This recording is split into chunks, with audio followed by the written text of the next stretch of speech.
everybody, it's Sarah, and before we get into today's video, first of all, I'm sure you're noticing that there's quite a lot of background noise right now. That's because once again there's construction right next to me, and the 1 hour today that there wasn't any construction and that it was like silent because they took break or whatever was when I had a distance learning course for uni, so I couldn't film in that 1 hour, which is just lovely. And then the second thing that I wanted to say is that I am sorry if I seem a bit out of it today, but yesterday was pretty much the worst day of 2020 so far, because first around noon I got a call from my mom, and she told me that my 96-year-old grandma was sent to hospital because in the morning she wasn't able to get up anymore, and apparently she has some type of break in her hip, and she has been in surgery, or she was in surgery yesterday evening. And my mom did get a call this morning already that everything went fine and that she's all right. Like, my grandma is all right, but it's still kind of like not amazing, especially with COVID and no visiting in hospitals and so on, and no visiting in the retirement home where she's gonna be sent back to, I think, on Friday or on Monday. And then the second thing is why I'm not feeling all that great is that yesterday there was a terrorist attack in Vienna, which I'm safe. Luckily, everyone like that I know is safe, but there were a ton of people who were injured, and there were, I think, 4 people who died. And yeah, it's just not great, and I don't know how to process it because, yeah, first of all, it's like 30 minutes from my place, and 2 weeks ago exactly where the first attack happened, because it was like 6 places. The first place was where I celebrated my birthday 2 weeks ago, which, or like 3 weeks ago, I don't know, which is just weird to think about. And currently, I think the latest news are that there was just one attacker who died during the attack, so everything should be safe, but there's still a call for everyone to stay inside unless absolutely necessary to go outside.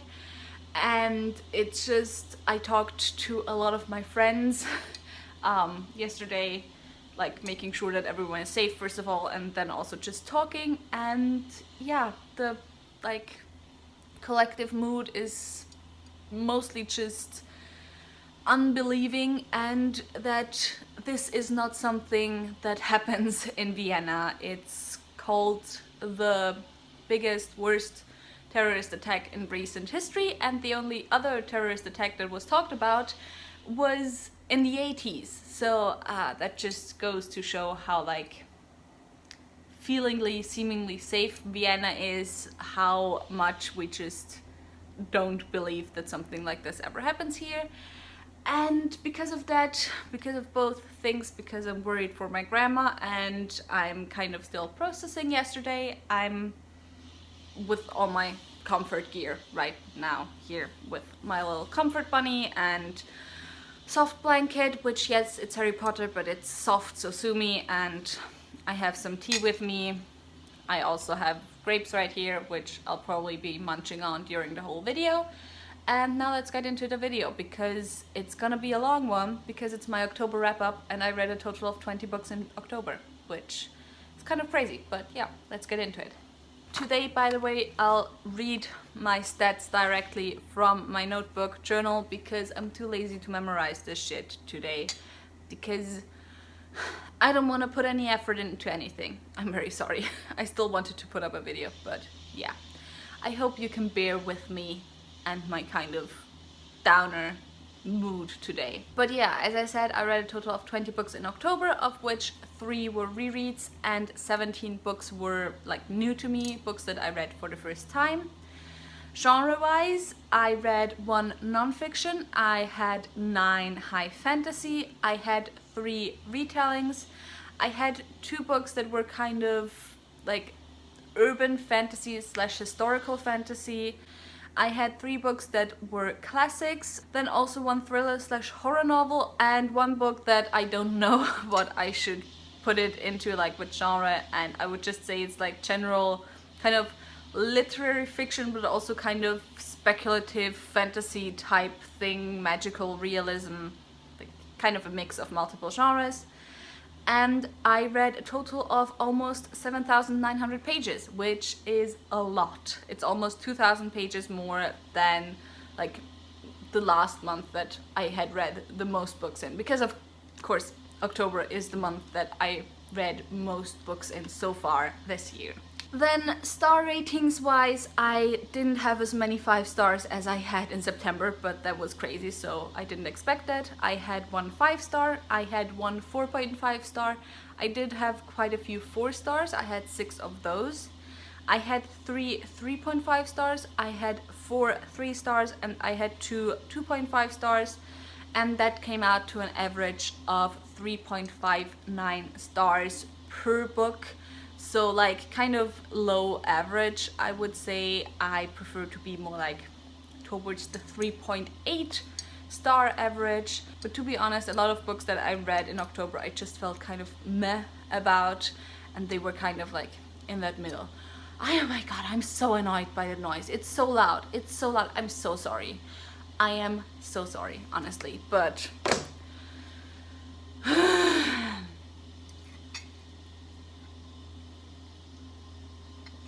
I'm turning into a Grinch right now. So yeah, let's start with rereads. Although before we get into the rereads, as always, I had a mid-month wrap-up this month in which I talked about 8 of the books that I read this month, and I will leave the link down there and up there if you're interested in my thoughts on those books, because of course I won't talk about them again here, and I will also try to go through the other books as quickly as possible while still giving you some info, because I do not want this video to be 40 minutes long. The first book I reread in October was Oathbringer by Brandon Sanderson, which I really loved again. I actually enjoyed it more than the first time I read it, even though I already gave it 5 stars the first time I read it. But I still enjoyed it a little bit more, and now I'm ready for Rhythm of War once it comes out, and I am so excited already. I cannot wait to see what my lovelies are up to. Also, gotta love that I think yesterday we got confirmation that like a few of the characters in the Stormlight Archive are LGBT characters, which is just nice to know, you know?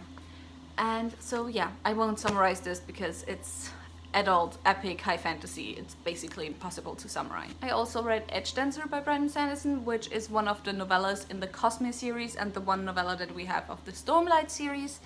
I had thought that I hadn't read this before because for some reason whenever I looked like at all the novellas that are in the Arcanum Unbounded, which is the collection, the bind-up of all the novellas in the Cosmere, I never saw Edge Dancer there. But then I bought this book and I started reading it and I was like, this seems familiar. Why is it so familiar? And I looked it up again and Edge Dancer is actually in the Stormlight Archive.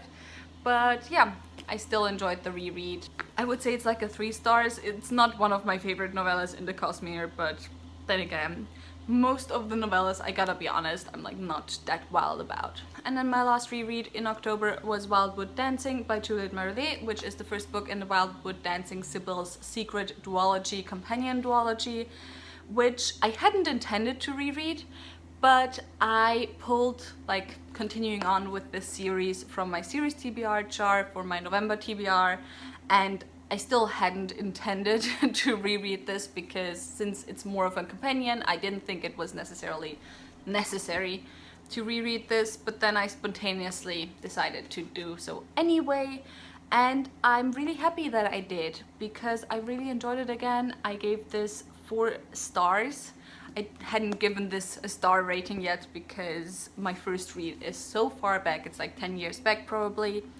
And this is a kind of fairy tale retelling slash vampires slash patriarchy, fight against the patriarchy type thing, where we follow Yena, who lives in this castle in Transylvania, and she has 4 sisters, and all of them, since they were little, were able to, like, at full moon join the Fae in their revels. But one day the night people appear, who are pretty much vampires, and then also kind of like girls start dying in Yena's village, or like the villages around the castle. And at the same time her father is sick, so he isn't at the castle right now because he can't spend winter at the castle because he would surely die. And so she also has to fight her cousin, who wants to take away her business and like kind of wants to take away her and her sister's agency as kind of the lords, ladies of the castle, as long as her father is gone. So yeah, there's a lot of stuff going on, some fairy tales, some vampires, and I really enjoy Juliet Marley's writing.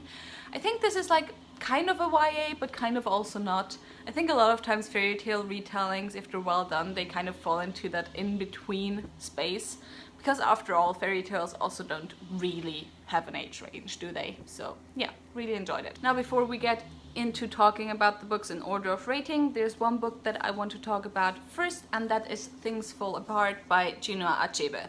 And the reason why I want to talk about this first is that I will not rate this story, or I haven't rated this story, because this is the first book, the first story in the African trilogy, and I kind of want to rate the whole trilogy like as a whole together, because I feel like the full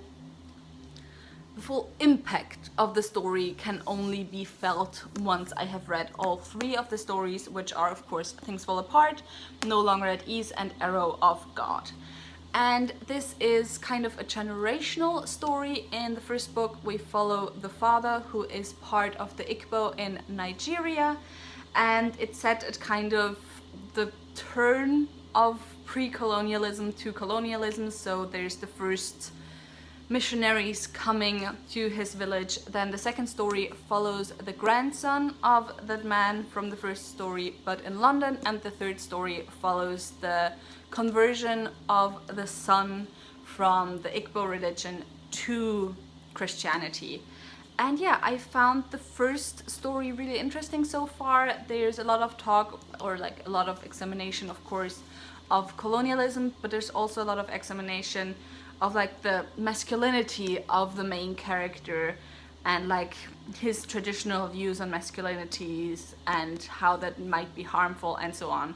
And I found it a really nuanced and interesting read. So yeah, I will talk more about it though once I have read all 3 stories. So my lowest rated book in October was The Tower of the Swallow, which is book 6/book 4 in the Witcher series, depending on whether or not you count the short story collections before the series.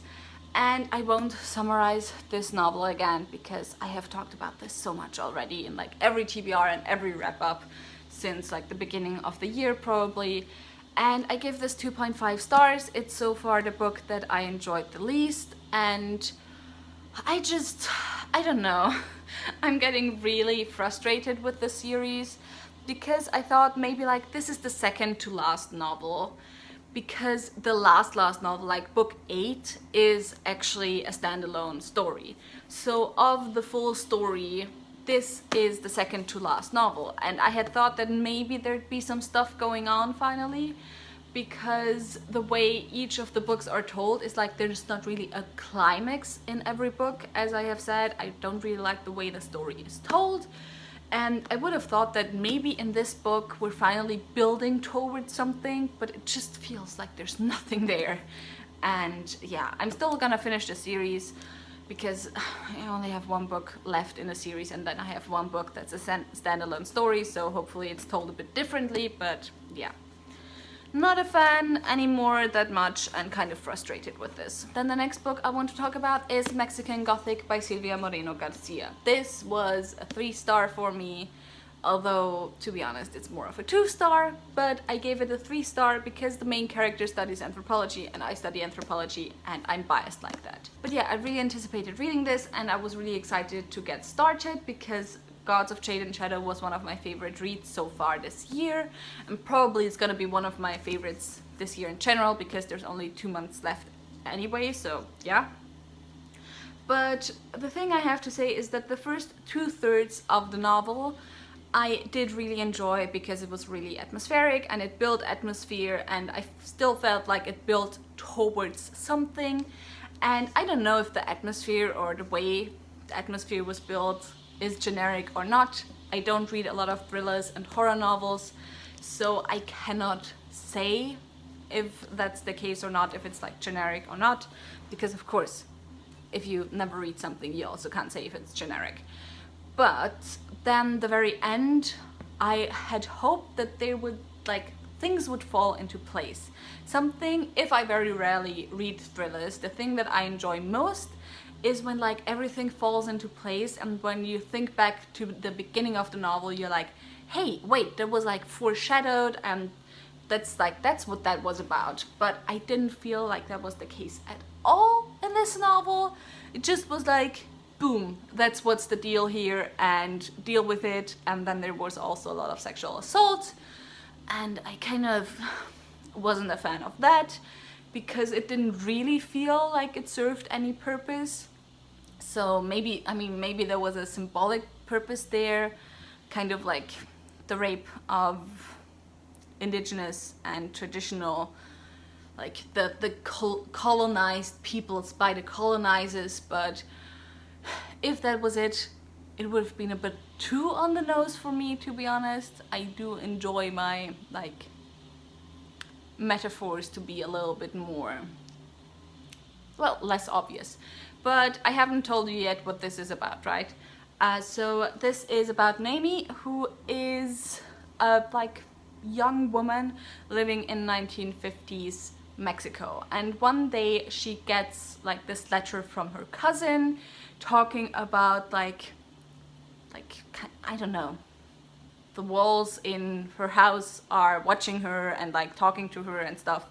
And kind of it seems like her cousin is having a bit of a breakdown.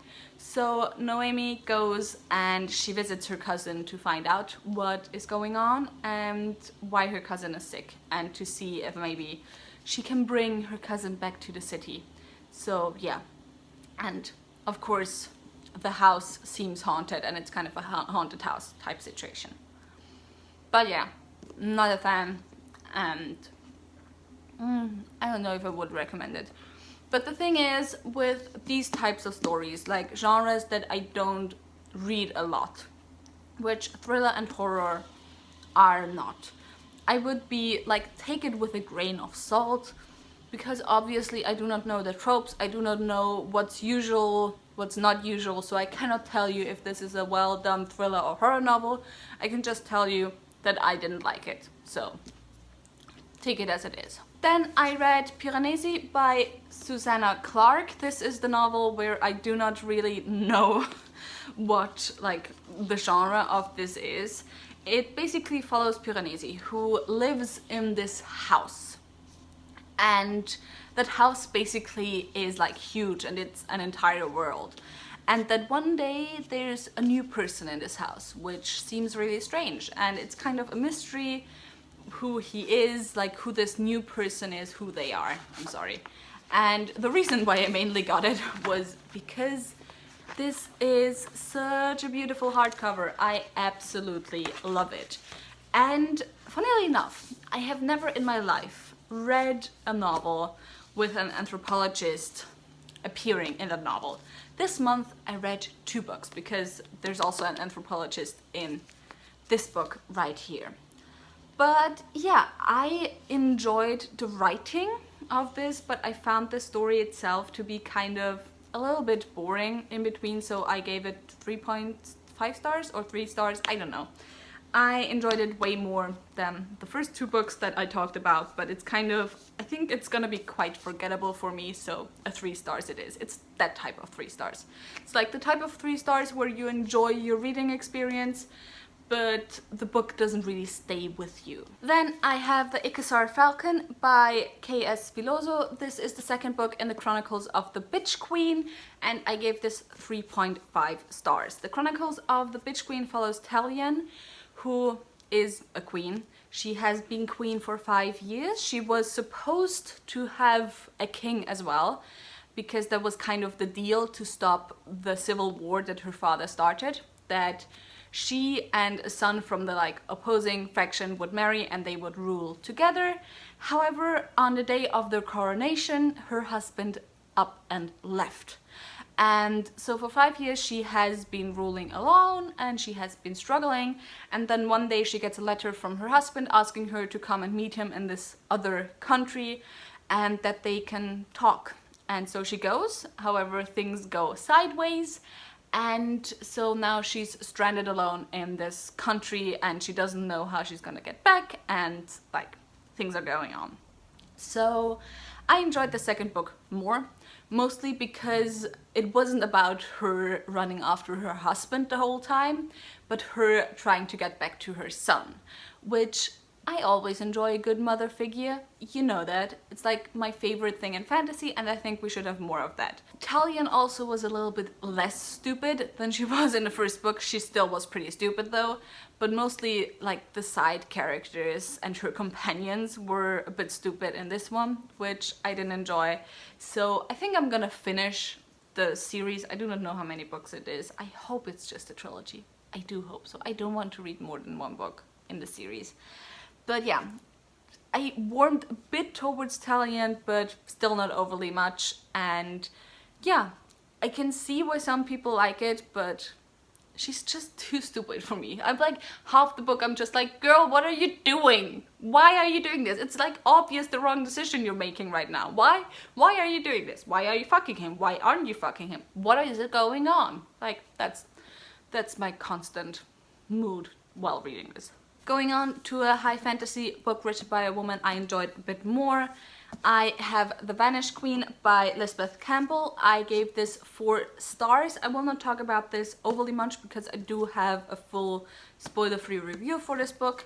But basically this is a type of resistance story. So you have a pretty basic setup. You have a tyrannical king. And a few years ago, the queen vanished. No one knows what happened to her. And since then, the tyranny pretty much has gotten even worse. And so we're following basically 2 perspectives. The one is Ansa, who tries to join the resistance against the king because her father was killed, like executed by the king. And the other one is Esvar, who is the younger prince, who tries to like build power for his brother so that at one point his brother can take over from the king and try to do better and not be a tyrant. And yeah, I really enjoyed it. I really enjoyed the character dynamics, especially in this book. But again, if you want more info, I will leave the link to the review down below and up there as well. So now we're solidly in 4-star territory. Next I have The Silver Serpents by Roshani Chokshi, which is the second book to The Gilded Wolves. This is an historical urban YA fantasy. The first book is set in like at the end of the 19th century in Paris, and it's an ensemble heist story. And in the first book we're following like the ensemble, of course, but like the main character is trying to get back his family legacy. And this book as well has a heist in it, and it's kind of the continuation, the fallout of what happened in the first book, as it often is with a second book. I have to say that it took me a bit to get back into the story, but that might be my fault because it has been almost 2 years since I read book 1. So things were a bit murky about what happened in book 1.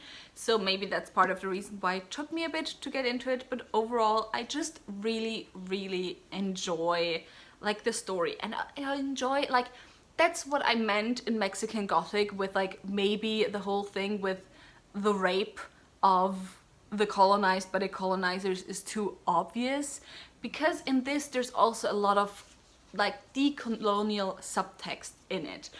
All our characters, I think pretty much all our characters are biracial, and a lot of them have to like kind of deal with that not really belonging type feelings. And there's also a lot of talk about kind of the oppression of the colonized people. But then also the other thing that's talked about a lot is kind of just the... I'm blanking on how to say it right now. I'm blanking on the word. But like, you know, the thing that museums did, that they went to like the colonies and then took everything and said it's theirs. Like, there's a lot of that in there. And like the stealing of resources, I'm blanking right now. I hope you know what I mean. And since that is something that interests me most, and one of the reasons why I want to go like into museum work the most, like decolonizing museums is one of the things that I'm very interested in, how that can be done, and like the conversations around that.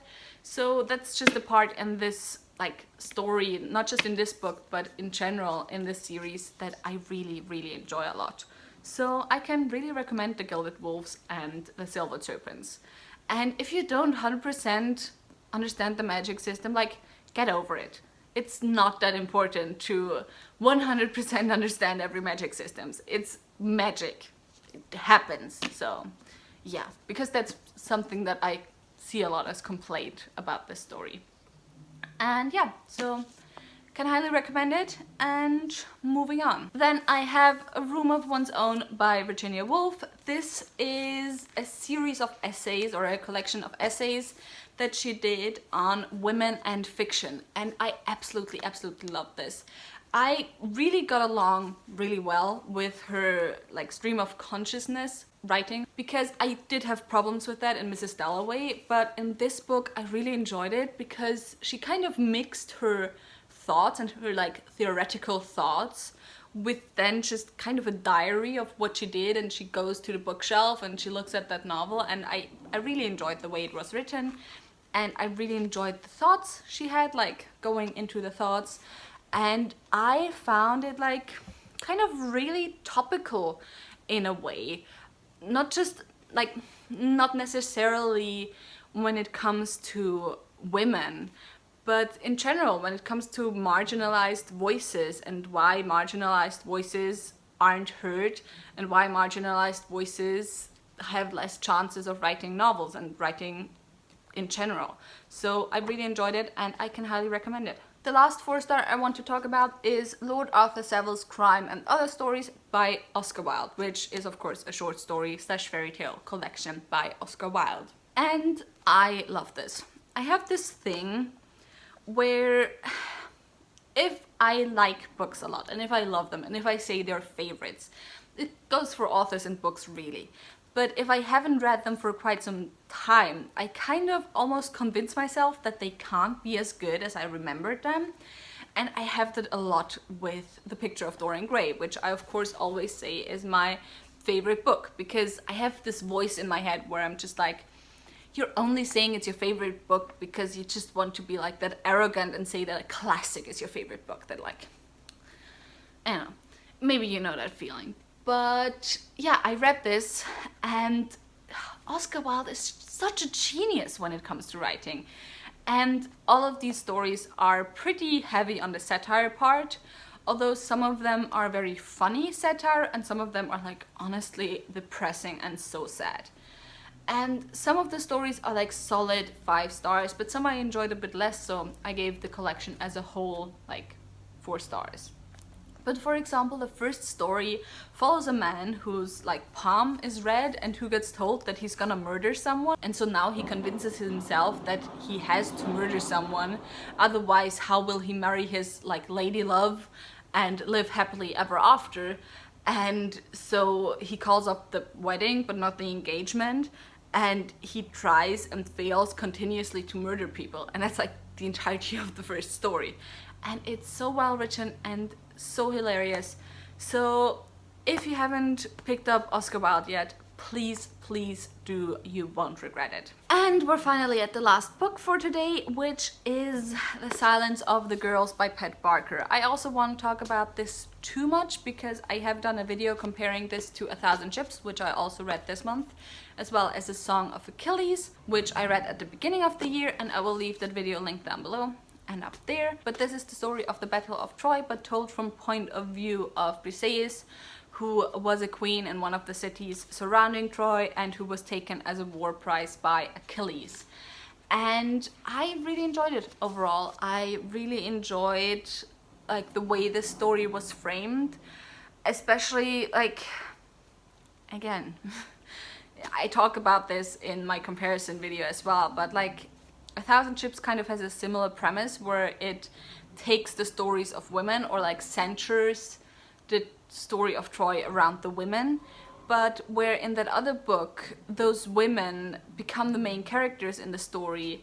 In this book it kind of feels like Achilles becomes the main character, or is still the main character, and I really enjoyed it. I really enjoyed that reframing of like, well, it doesn't really matter to a point, because it's still not her story, because history hates women.